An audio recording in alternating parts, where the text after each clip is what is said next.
1920 साली झालेल्या माणगाव परिषदेत राजर्षी शाहू महाराजांनी बाबासाहेबांना देशाचा नेता होतील असं घोषित केलं वगैरे आपल्याला सगळे आनंददायी आणि प्रेरणादायी माहीत आहे. परंतु याच्या पलीकडे त्या सभेत भाषण जे केलेलं आहे शाहू महाराजांनी त्यातल्या आणखीनही काही खूप महत्वाच्या आणि हृदयाला स्पर्श करणाऱ्या गोष्टी आहेत. त्या सभेत भाषण करताना शाहू महाराज जेव्हा उभे राहिले तेव्हा शाहू महाराजांनी आपल्या भाषणाची सुरुवात जी केली ते शाहू महाराज म्हणाले, माझे प्रिय मित्र आंबेडकर. काय म्हणाले? माझे प्रिय मित्र आंबेडकर अध्यक्ष आहेत या सभेचे.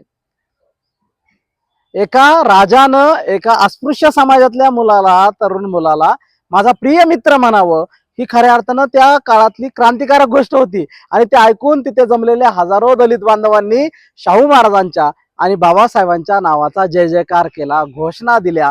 त्या घोषणा आसमंतात दुमदुमल्या.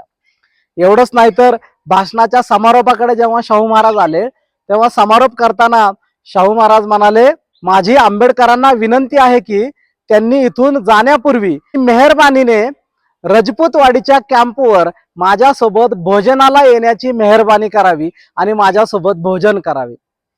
एका राजानं, संस्थानिक राजानं त्या काळामध्ये एका अस्पृश्य समाजाला माझ्यासोबत जेवायला येण्याची मेहरबानी करावी आणि माझ्यासोबत जेवण केल्यानंतरच तुम्ही पुढे जावं अशी जाहीर भाषणात विनंती केली.